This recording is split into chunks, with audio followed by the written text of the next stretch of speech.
Would you call yourself a social influencer as well with all your social posts? I don't know. Or how did that build? I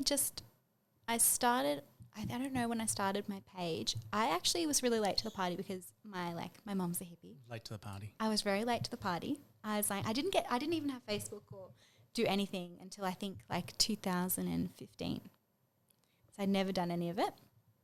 And then I had this semi-professional MMA fight. And I was like, I saw it on, I think it was on YouTube. And I was like, oh, okay, like people are going to like check out, you know, you're fighting and you as an athlete, like it's kind of nice to not explain your side of it, but show people the other side of it. So I thought, oh yeah, I'll just start a page. And then I think, you know, and I'm not the best because I work on other people's social media pages so that I focus more on them than me and my page. I do like one post a week. But yeah, I sort of just started kind of updating people with my fights and like putting things together and putting, you know, trying to put out like helpful, I guess, positive content. So yeah, and it just kind of grew from there. Yeah. Is there a competition between you and Hoshi on how many posts, how many likes and comments? Who's more popular? I'm winning. No. Of course there is. No. Sometimes I do his for him because he's lazy. No. But I think he's the same. It was really nice. We just got it's really cool. I think sometimes I don't try and talk to everyone. I think when I post or like put any content out, I just try and have like a conversation with a person, and if it reaches, I think that's the thing with social media or anything, it's kind of like networking on steroids a little bit. And I just think of it as like when you network, you're just trying to build relationships with people and see how you can add value to them and keep, you know, build those connections so you have a community around you. And I think every now and then, you know, you're doing social media and you're like, oh, I don't know if this is really reaching anyone or if there's like I'm really building any connections. And then every now and then you get a person that's like, oh, thank you so much. I just had this yesterday someone was like, thank you so much for all of like the posts and the stories, and I check for quotes that you put up, and that just really helped me when I didn't have a job through like this period. And I was like, oh, that's so nice. Cool. So I think that's where I see the value in it. I think it's like relationship building. So I don't know, the word influencer makes me cringe a little bit, but I think well, do you want to label it something else? Oh, I don't know.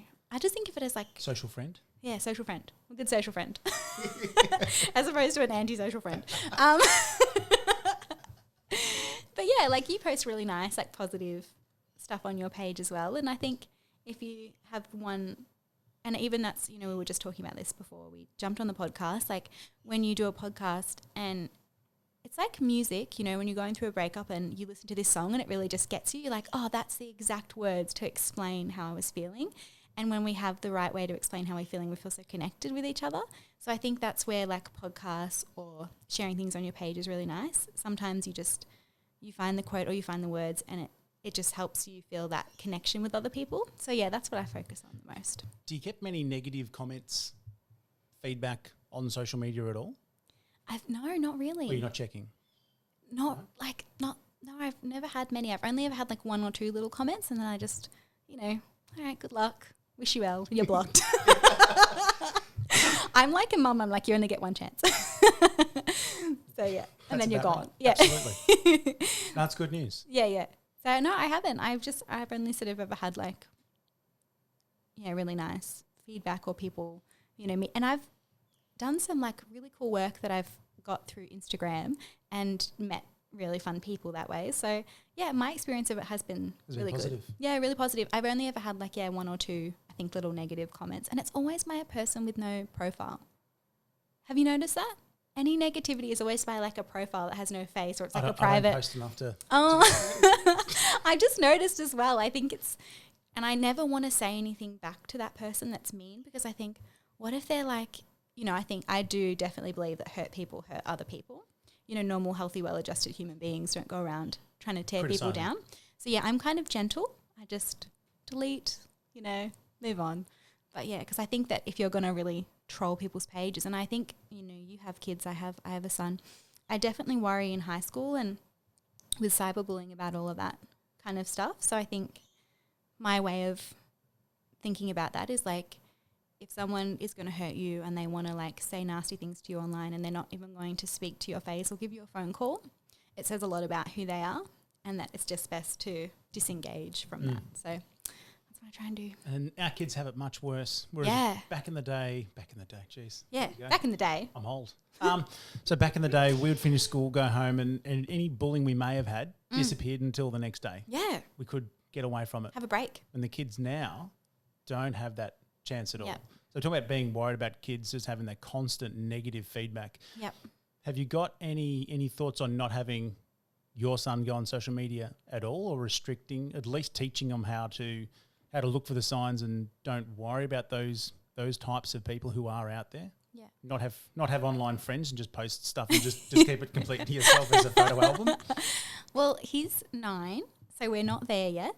But I definitely am sort of aware that in a few years, a lot of teenagers now are doing that. And I think for me, with parenting, it's so much of you projecting your own stuff onto your kids a lot of the time. So for me, I can't teach something that I don't know. So it's like, okay, if they're going to go online or eventually, or, like even if it's later in life, like in their 20s when they leave, or they're 18, or, like say in a dream world, you manage to keep them off the grid and offline until they're 18 and they can leave the nest, right? Then they're going to be in their 20s and they still sort of need those skills, right? Because that's just part of how things are now. So I go, okay, like instead of being like, what can I do to prevent this from happening? I'm like, okay, well, what does it look like when you're using that platform, or you're using your voice in a vibrant way? Like, what is a healthy relationship with, social media and all of that look like? What is it when that you're connecting with people and you're building good working relationships and you're, looking after yourself and you're setting boundaries and, all of that kind of thing. And I think for me, I was like, let me just keep my side of the street clean and work out what that looks like for me, so that I have some chance of teaching you that when that's there for you. But I definitely think, you've got to be really careful. I see a lot of teenagers, and I have a lot of teenagers that follow my page as well. And I think, okay, what kind of example do we set? How do you show them that? And what does that even look like?